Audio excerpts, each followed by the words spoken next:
Stress ज़्यादा होता है अभी सभी को, उसी कारण से अभी हमारा देश में भी ऑटिज्म जैसे बीमारी, और बीमारी नहीं है, कंडीशंस ज़्यादा है। हमारा देश में अभी 2021 का स्टेटस से 68 बच्चे के एक बच्चे तो ऑटिज्म पैदा होता है। आगे आगे भी बढ़ता है। मानसिक वैकल्य बच्चे के लिए और उसके माँ पिता को सेवित करना है मेरा जन्म का लक्ष्य है।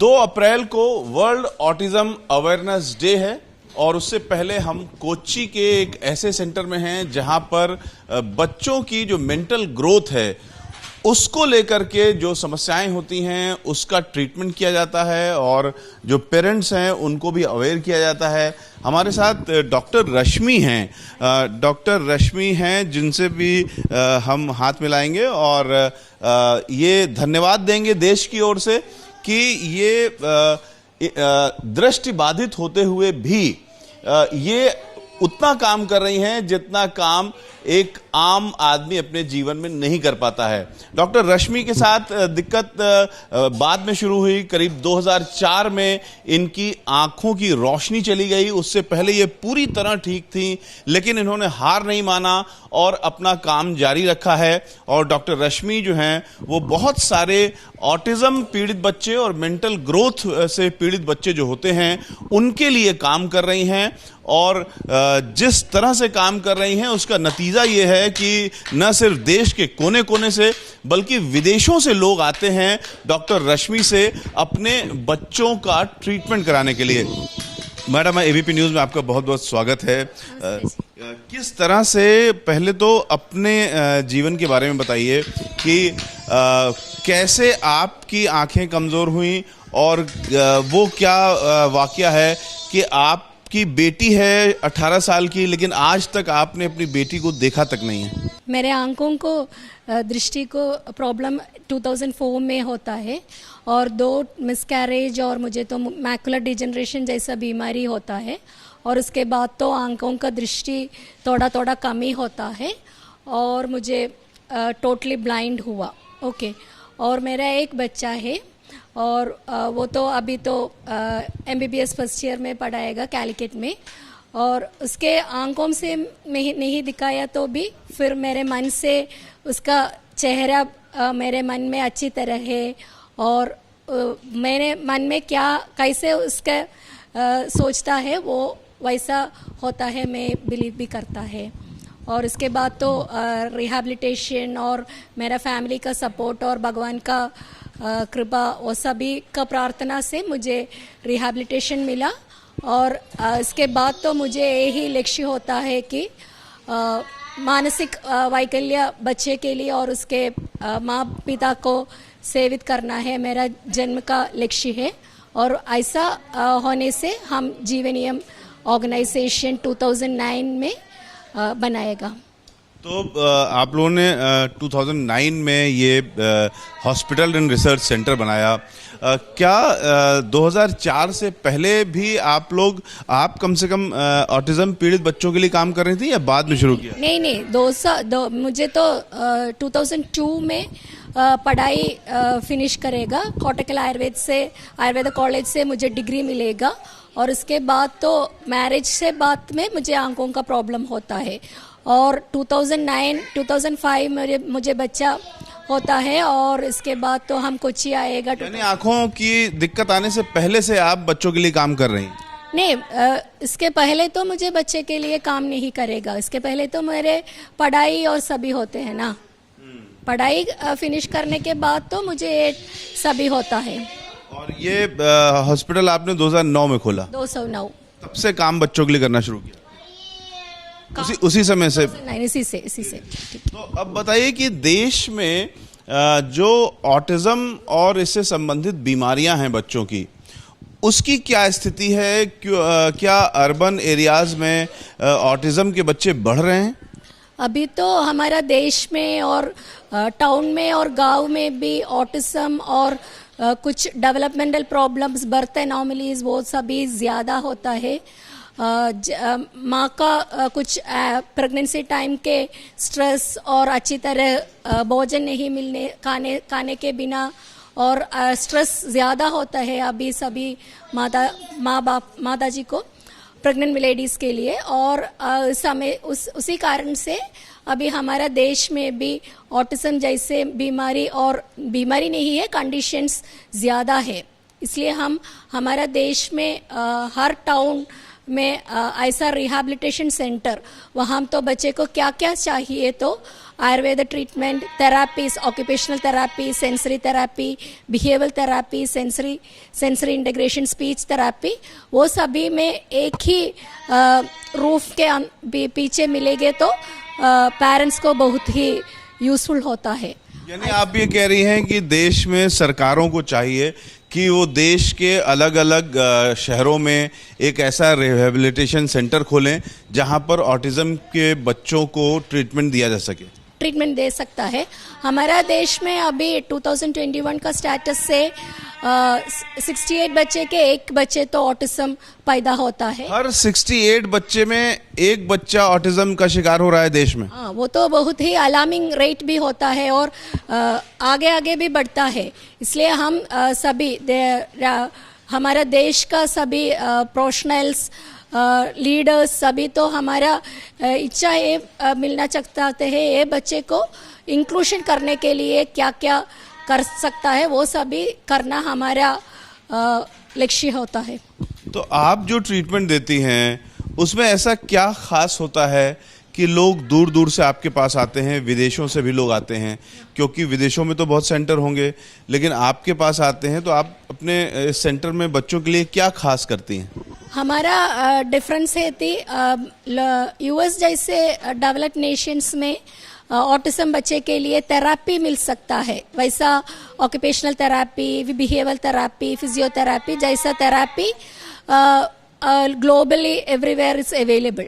लेकिन जीवेनियम से स्पेशलिटी ये है थी, हम बच्चे के अंदर बीमारी होता है, वैसा पेट का ज़्यादा प्रॉब्लम होता है हर बच्चे को, जैसा कॉन्स्टिपेशन होता है कुछ बच्चे को, और कुछ बच्चे को लूज मोशन होता है, और कुछ बच्चे को नींद तो बहुत प्रॉब्लम है। वो सभी हम आयुर्वेद दवाई और पंचकर्मा ट्रीटमेंट और पेरेंटल एजुकेशन से कैसे बच्चे को हम घर में भी क्या क्या करते हैं वो सभी हमारा प्रोफेशनल सभी पेरेंट्स को भी ट्रेनिंग मिल सकता है। इसलिए हमारा पेरेंट्स तो सेटिस्फाइड है और मुँह से बहुत ही लोग ज़्यादा राष्ट्र से हमारे यहाँ तो पेरेंट्स आएगा। मलयाली भाषी होते हुए भी डॉक्टर रश्मि पूरी कोशिश कर रही हैं कि वो हिंदी में बोल सकें ताकि पूरे देश के जो हिंदी भाषी लोग हैं उनको भी मदद मिल सके। मैडम, जो लोग आपको इस समय सुन रहे हैं, जिनके बच्चों को इस तरह की प्रॉब्लम है, तो सिर्फ ऑटिज्म की ही प्रॉब्लम नहीं होती है, और भी बहुत सारी प्रॉब्लम होती है जिनके माँ बाप को आपके पास आना चाहिए, आपकी बात सुननी चाहिए। ठीक है, अभी तो ऑटिज्म सिर्फ नहीं है, हमारा देश में कोविड के बाद तो बच्चे को कुछ बिहेवियर प्रॉब्लम्स बहुत ही ज़्यादा है। न्यूरोटिपिकली ग्रोइंग बच्चे को लिए भी बिहेवियर प्रॉब्लम है, एडोलसेंस इश्यू, टीनेज में कुछ प्रॉब्लम्स होता है, लर्निंग प्रॉब्लम्स है, अटेंशन प्रॉब्लम्स है, हाइपर एक्टिविटी ज़्यादा है। वो सभी कैसा मैनेज करने के लिए दवाई, आयुर्वेद ट्रीटमेंट और थेरापी, ये सभी हम एक ही यहाँ मिलते हैं। यानी आप कह रही हैं कि सिर्फ काउंसलिंग से नहीं बल्कि आयुर्वेदिक ट्रीटमेंट की ज़रूरत है। काउंसलिंग भी इम्पोर्टेंट है, इसके साथ तो थेरापी, ट्रीटमेंट सभी देने से बच्चे को बहुत ही इम्प्रूवमेंट और डेवलपमेंट होगा। तो जिन बच्चों के ख़ासतौर से बिहेवियरल प्रॉब्लम होती है, हाइपर एक्टिविटी होती है, और हम देखते हैं कि अचानक से हम लोग फ्लैटों में रह रहे हैं, किसी एक फ्लैट से बहुत ज़ोर से आवाज़ें आने लगती हैं बच्चे की, तो ऐसे जो माँ बाप हैं जिनके बच्चे बहुत ज़्यादा वायलेंट हो जाते हैं और चीखने चिल्लाने लगते हैं, उनको क्या करना चाहिए? ऐसे बच्चे को पहले हमने वो कैसे करने, क्या कारण होते हैं, तो उसका डायग्नोस करना पहला कर सकता है। हमारा क्लिनिकल साइकोलॉजिस्ट और रिहैबिलिटेशन प्रोफेशनल के हमारे इंटरनेशनल स्टैंडर्ड टूल से हम डायग्नोस करेगा बच्चे को ये प्रॉब्लम क्यों हुआ, ठीक है। और इसके बाद सो हम पेरेंट्स को काउंसलिंग दे दिया, आपका बच्चे का प्रॉब्लम ये है और इसी प्रॉब्लम तो कमी होने के लिए क्या क्या खाने देने के लिए सकता है, उसका भोजन कैसा तैयार करना सकता है, उसका दिन कैसा होने चाहिए, ऐसा कितने समय वो उठना चाहिए, कितने समय वो नींद करना चाहिए, टॉयलेटिंग, शावर, वो सभी हम टाइम टेबल से रूटीन बनकर करने से उसके लाइफ में एक टाइम टेबल मिल सकता है।